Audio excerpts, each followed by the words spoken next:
तो इक्वेशन करते हैं, let f x plus y by two is equal to f x plus f y by two, है ना। ये एक फंक्शनल इक्वेशन दे रखी है अपने को, और ये ट्रू है for all real x and y, और फिर कुछ वैल्यूज और दे रखी हैं अपने को, है ना। फंक्शन जो है 0 पर डिफरेंशिएबल है, और एफ डैश 0 माइनस 1 के बराबर है, एफ 0 1 के बराबर है, एफ 2 की वैल्यू निकालनी है अपने को।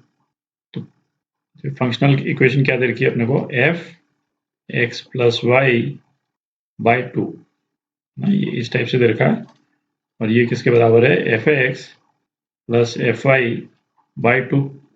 तो पहले तो ऐसा करते हैं, ये पता करते हैं कि इस तरह की फंक्शनल इक्वेशन का जो ग्राफ बनेगा, है ना, वो ग्राफ किस टाइप का बनेगा। तो इसका ग्राफ विजुलाइज करने की कोशिश करते हैं अपन। ये x और यहाँ पे, है ना, फंक्शन को डिपिक्ट कर रहे हैं अपन।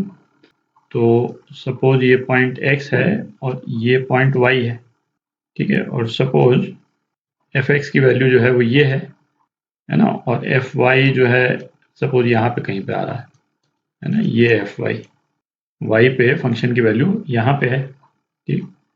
तो इस रिलेशन में क्या कह रहा है कि x plus y by two, x plus y by two क्या होगा, इन दोनों के बीच का पॉइंट होगा, x और y के बीच का पॉइंट, ठीक।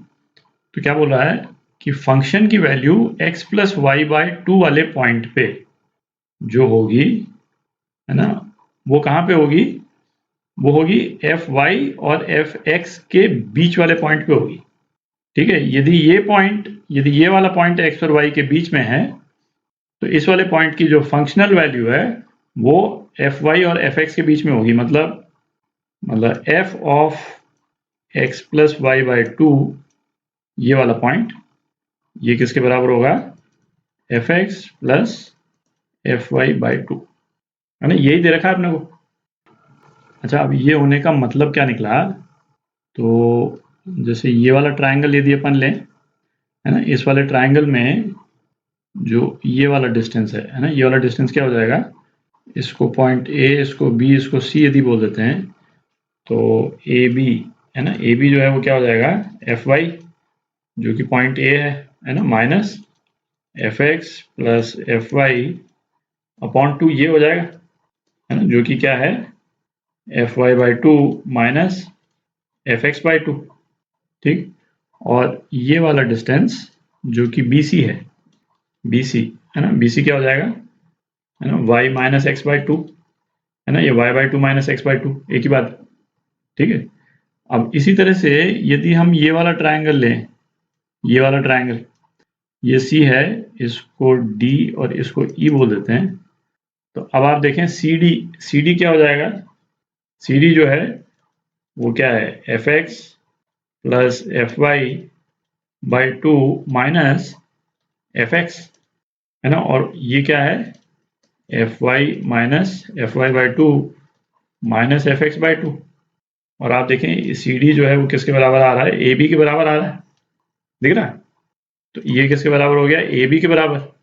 और ये वाला डिस्टेंस, है ना, ये वाला डिस्टेंस क्या है, ई डी, ये सी बी के बराबर है, मिड पॉइंट है ना, तो ये तो सी बी के बराबर होगा ही। तो इसका इम्प्लीकेशन बेसिकली क्या हो गया है कि ये वाला एंगल, है ना, A B upon B C, है ना, टैन ये वाला एंगल और ये वाला एंगल सेम हो गए।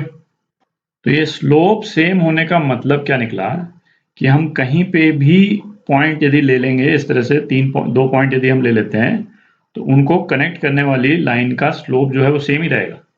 तो ऐसा कौन सा कर्व है जिसका स्लोप हर टाइम पे कांस्टेंट रहता है ना, केवल एक ही कर्व है, क्या, स्ट्रेट लाइन। स्ट्रेट लाइन एकमात्र ऐसा कर्व है जिसका स्लोप जो है कांस्टेंट रहता है, ठीक है। तो ये जो फंक्शनल इक्वेशन दे रखी है, ये फंक्शनल इक्वेशन एक स्ट्रेट लाइन की फंक्शनल इक्वेशन है जिसका स्लोप जो है वो यूनिफॉर्म रहता है, ठीक है। तो ये रिजल्ट आ गया अपने पास में, है ना। अब ये जो डेटा दे रखा है इसको देख करके अपन F2 की वैल्यू निकालते हैं, है ना। इसको मैं मिटा देता हूँ। अच्छा, आप देखते हैं अपने को क्या दे रखा है, एक तो फंक्शन की वैल्यू एट 0 क्या दे रखी है, 1 दे रखी है। तो फंक्शन जो है यहाँ 1 पे है एट x इक्वल टू 0। अच्छा, f डैश 0 कितना है, -1। इसका मतलब ये स्ट्रेट लाइन का स्लोप जो है क्या है, -1 है। तो स्ट्रेट लाइन जो है वो कुछ इस टाइप से जा रही है, दिख रहा है। तो इसका स्लोप -1 है, तो ये स्ट्रेट लाइन जो है एक्स एक्सिस को कहाँ पे कट करेगी, 1 पे कट करेगी, ठीक है, और हमको f2 की वैल्यू पता करनी है, तो और यहाँ पे 2 पे चले जाएंगे, है ना, और ये 45 डिग्री है, तो ये कितना हो जाएगा, ये है ना, ये -1 हो जाएगा। ठीक है, तो f2 की वैल्यू क्या हो गई, f2 की वैल्यू -1। बेसिकली पूरे एनालिसिस से अपने को क्या मालूम चला कि जो भी स्लोप x इजिकल टू 0 पे एग्जिस्ट कर रही है, वही स्लोप थ्रू आउट एग्जिस्ट करेगी, है ना, वेरी नहीं कर रही है क्योंकि स्ट्रेट लाइन है। और उससे हमने 2 पे फंक्शन की वैल्यू निकाल ली, ये आपका आंसर -1।